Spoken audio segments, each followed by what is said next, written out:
नमस्कार साथियों, स्वागत है आप सभी का आज की क्लास में। तो आज हम व्याकरण के 25 प्रश्नों के बारे में पढ़ेंगे जो परीक्षाओं में पूछे जाते हैं, ट्रेंडिंग क्वेश्चंस हैं। तो आप वीडियो को एंड तक जरूर देखिएगा। और जो भी विद्यार्थी पहली बार क्लास ले रहे हैं, चैनल को सब्सक्राइब जरूर कर लें, क्योंकि चैनल पर डेली ही व्याकरण की क्लासेस कराई जा रही हैं। तो आप अपनी तैयारी के लिए चैनल से जुड़ सकते हैं। तो चलिए क्लास को शुरू करते हैं और देखते हैं पहला प्रश्न। हिंदी में ध्वनियाँ कितने प्रकार की होती हैं? 3, 2, 4 या 5? तो देखिए राइट आंसर क्या होगा कि हिंदी में ध्वनियों के कितने प्रकार होते हैं? तो ऑप्शन दूसरा ही सही हो जाएगा, 2। एक होता है स्वर और एक होता है व्यंजन। अगला प्रश्न है, कौन सा दीर्घ स्वर नहीं है? आ, ई, उ या ओ? तो दीर्घ स्वर आपको बताना है कि इनमें से वर्ण कौन सा है जो दीर्घ नहीं है। तो देखिए आ, ई और उ ये तीनों ही दीर्घ स्वर कहलाएंगे। तो ऑप्शन डी राइट हो जाएगा, ओ। ओ कैसा है? ओ दीर्घ स्वर नहीं है। अगला प्रश्न है, हिंदी वर्णमाला में आपसे पूछा गया है कि अयोगवा वर्ण किसे कहा जाता है? और ये हिंदी की सभी परीक्षाओं के लिए काफी ज्यादा महत्वपूर्ण प्रश्न है। अयोगवा वर्ण किसे कहते हैं? कौन से वर्ण हैं जो अयोगवा वर्ण कहलाते हैं? तो ऑप्शन डी आपको नोट कर लेना है, याद कर लेना है। अंग और अह अयोगवा वर्ण कहा जाता है। एक प्रश्न ये बनता है कि अयोगवा वर्णों की संख्या कितनी होती है? तो आपको याद करना है 2। कौन कौन से वर्ण अयोगवा कहलाते हैं? तो ऑप्शन डी देख लीजिएगा, अंग और अह अयोगवा वर्ण कहे जाते हैं।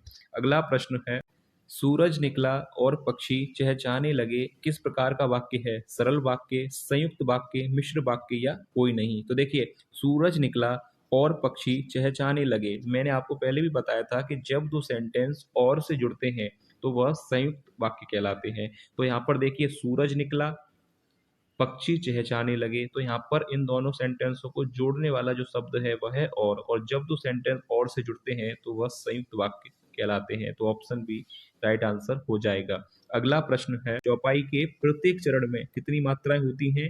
ये भी प्रश्न एग्जाम में पूछा गया था, इंपोर्टेंट प्रश्न की श्रेणी में है कि चौपाई, देखिए चौपाई से प्रश्न आता है, ये तो आप नोट कर लीजिए कि आएगा ही आएगा चौपाई से। तो देखिए क्या पूछा जाता है, पहला प्रश्न आता है कि चौपाई कैसा छंद है?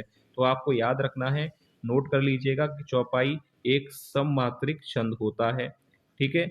दूसरा प्रश्न यही बनता है कि इसके प्रत्येक चरण में कितनी मात्राएं होती हैं? तो ये भी नोट कर लीजिए, 16 मात्राएं होती हैं। तो ऑप्शन बी राइट आंसर हो जाएगा।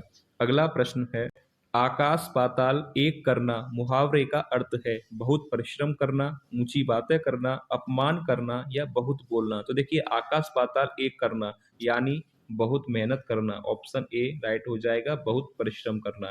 ठीक है। और ये प्रश्न हिंदी की एक परीक्षा में आया था, आकाश पाताल एक करना मुहावरे का अर्थ बताइए। तो ऑप्शन आपको याद करना है, क्योंकि वही प्रश्न वीडियो में क्लास में लिए जाते हैं जो परीक्षाओं में पूछे जाते हैं।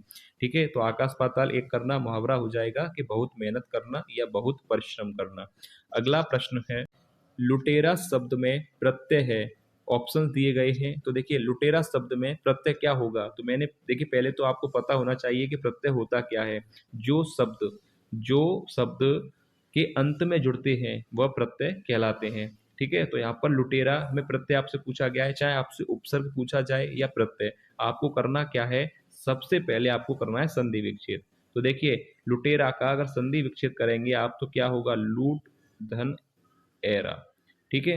लुटेरा का अगर संधि विच्छेद करेंगे तो आपको मिलेगा लूट धन एरा। तो यहाँ पर प्रत्यय पूछा गया था और वो सब प्रत्यय क्या होता है? जो शब्द के पीछे जुड़ता है। तो ऑप्शन डी यहाँ पर राइट आंसर हो जाएगा। अगला प्रश्न है, वह कुल्हाड़ी से वृक्ष काटता है वाक्य में कारक है? संप्रदान, अपादान, करण या अधिकरण? तो देखिए ये प्रश्न एग्जाम में पूछा जाता है और कुछ बच्चे कंफ्यूज हो जाते हैं कि यहाँ पर अपादान कारक राइट आंसर होगा या करण कारक, क्योंकि यहाँ पर से विभक्ति वो देखते हैं और से विभक्ति सोचकर असमंजस में पड़ जाते हैं कि अपादान सही होना चाहिए करण। तो देखिए बस आपको कुछ नहीं करना, एक ट्रिक नोट करनी है जो आपको परीक्षा में कभी भी कंफ्यूज नहीं करने देगी। जैसे कि वह कुल्हाड़ी से वृक्ष काटता है, बस आपको नोट करना है कि अगर से जो विभक्ति है वह साधन के रूप में प्रयोग की जाए, ठीक है, तो वहां पर आपको सीधा बिना सोचे दिमाग नहीं लगाना है, ऑप्शन सी करण कारक राइट आंसर कर देना है। बस इतना याद रखना है। जैसे कि वह वृक्ष तो काटता है पर किसके द्वारा, यानी किसकी सहायता से काटता है? कुल्हाड़ी। तो यहाँ पर से विभक्ति क्या है? साधन के रूप में प्रयोग की गई है और जहां पर भी साधन के रूप में प्रयोग किया जाए वहां पर करण कारक होता है। बस इतना आपको याद रखना है, कोई ज्यादा सोचना नहीं है। अगला प्रश्न है, तत्सम शब्द का चयन कीजिए। हाथ, नाक, सर्प या आंख। तो देखिए कौन सा शब्द तत्सम शब्द होगा, और तत्सम शब्द अर्थात संस्कृत का शब्द, तो ऑप्शन सी यहाँ पर राइट आंसर हो जाएगा। सर्प कैसा शब्द है? सर्प एक तत्सम शब्द है। हाथ, नाक और आंख ये तीनों ही तद्भव शब्द हैं।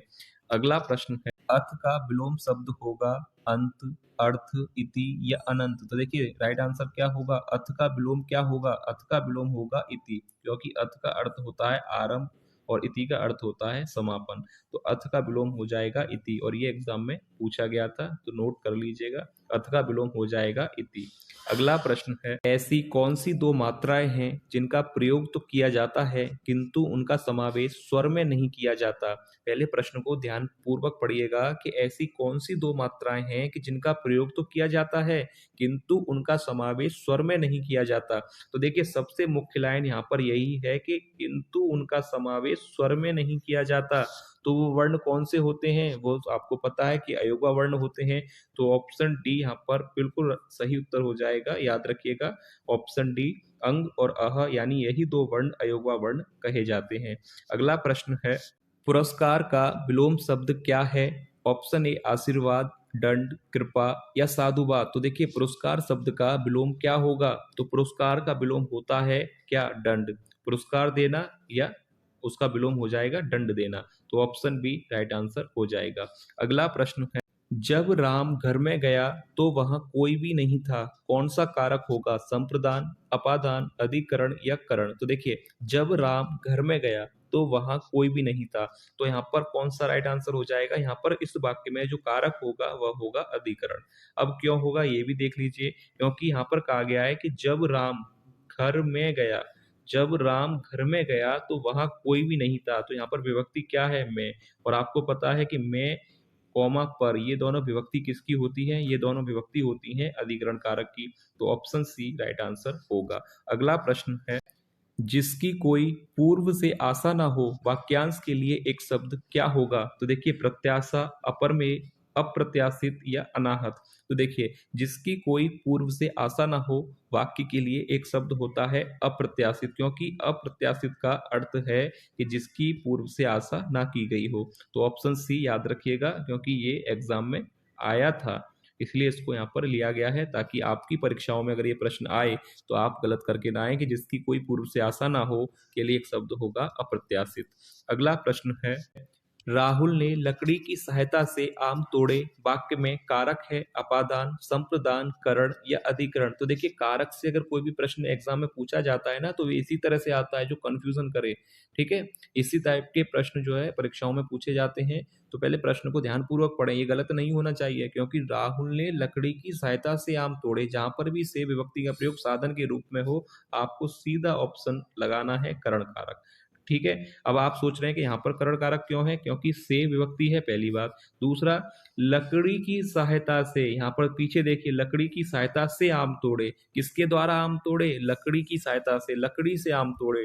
तो जहां पर भी से विभक्ति साधन के रूप में हो, करण कारक राइट आंसर होगा। अगला प्रश्न है, संस्कृत के ऐसे शब्द हैं कि जिन्हें हम ज्यों का त्यों प्रयोग में लाएं, उनको क्या कहा जाता है? तो उनको तत्सम शब्द कहा जाता है। यही तत्सम शब्द की परिभाषा है कि संस्कृत के ऐसे शब्द जिन्हें हम ज्यों का त्यों प्रयोग में लाएं तत्सम शब्द कहलाते हैं। तो ऑप्शन सी राइट आंसर हो जाएगा। अगला प्रश्न है, दिशाएं ही जिनका वस्त्र हो एक शब्द होगा विशंबर, दिगंबर, पैगंबर या दिक्पाल। तो देखिए दिशा ही जिनका वस्त्र हो, वाक्यांश के लिए एक शब्द होता है Digambar. Option B right answer हो जाएगा, क्योंकि दिक का अर्थ होता है दिशा और अंबर का अर्थ होता है वस्त्र, यानी दिशा ही जिनका वस्त्र है उन्हें दिगंबर कहा जाता है। अगला प्रश्न है, लक्ष्मी नए वर्ष पर अनाथ बच्चों के लिए कपड़े लेकर आती है, वाक्य में कारक है अपादान, संप्रदान, करण या अधिकरण। तो देखिए लक्ष्मी नए वर्ष पर अनाथ बच्चों के लिए, अनाथ बच्चों के लिए कपड़े लेकर आती है, और यहाँ पर जब के लिए हो तो होगा संप्रदान। बिल्कुल सही आंसर होगा, क्योंकि के लिए विभक्ति किसकी होती है? संप्रदान कारक की। तो लक्ष्मी नए वर्ष पर अनाथ बच्चों के लिए कपड़े लेकर आती है, तो वाक्य में कारक हो जाएगा संप्रदान कारक। अगला प्रश्न है, जिसके पास कुछ भी ना हो, एक शब्द होगा सन्यासी, भिक्षुक, गरीब या अंकिचन। क्या कहा जाएगा कि जिसके पास कुछ भी ना हो, वाक्यांश के लिए एक शब्द होगा, ऑप्शन डी अंकिचन। अंकिचन का अर्थ ही होता है कि जिसके पास कुछ ना हो। ठीक है, तो याद रखिएगा अंकिचन राइट आंसर हो जाएगा। अगला प्रश्न है, संबरारी किसका पर्यायवाची शब्द है? Option A Vishnu, B Yamraj, C Shiv या ऑप्शन डी कृष्ण। तो देखिए राइट आंसर क्या होगा कि संबरारी किसका पर्यायवाची शब्द होता है? तो देखिए यहाँ पर ऑप्शन नहीं है, ऑप्शन आप अलग से इसमें ऐड कर लीजिएगा। ऑप्शन होगा कामदेव।